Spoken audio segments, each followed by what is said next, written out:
विधानसभेसाठी भाजपची 150 प्लस जागांची तयारी असल्याची माहिती सूत्रांनी लोकशाही मराठीला दिली आहे। सर्वेक्षण अहवालानुसार उमेदवार निवडले जाणार असल्याचं कळतंय, तर उमेदवारी देताना जिंकून येण्याचा निकष लावला जाणार असल्याची माहिती आहे। 2019 विधानसभा आणि लोकसभेतील मतांचा आधार सर्वेक्षणात घेतला जाणार असल्याचं कळतंय, तर महायुतीमध्ये काही सीटिंग जागांमध्ये अदला बदल होण्याची शक्यता आहे। याचाच अर्थ जे आमदार मागच्या विधानसभेला निवडून आलेले होते त्यांना यावेळेला संधी मिळणार की नाही असा सवाल या ठिकाणी उपस्थित होऊ शकतो। दरम्यान भाजप कोर कमिटी बैठकीमध्ये जागा वाटपाचं सूत्र ठरल्याची माहिती सुद्धा समोर येते आणि तब्बल 288 पैकी 150 प्लस 150 प्लस जागांची तयारी भाजपने केल्याची माहिती आहे। त्यामुळे जर भाजप 150 प्लस जागांवर निवडणूक लढणार असेल तर महायुतीमधील इतर पक्षांना किती जागा मिळणार असा सवाल या ठिकाणी उपस्थित होतोय। दरम्यान सूत्रांकडून जी माहिती मिळते आहे त्यानुसार विधानसभेसाठी भाजपने 150 प्लस जागांची तयारी केली आहे आणि सर्वेक्षण अहवालानुसार उमेदवार निवडले जाणार असल्याचं कळतंय। ज्या उमेदवारांनी जिंकून येण्याचा निकष लावलेला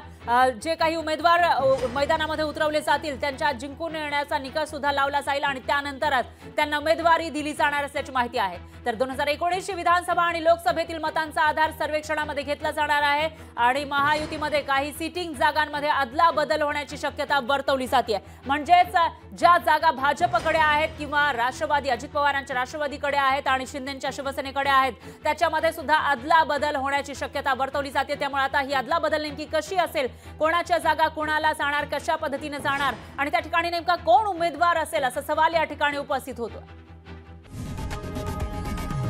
लोकशाही मराठी ऐका, पहा, जागरूक रहा।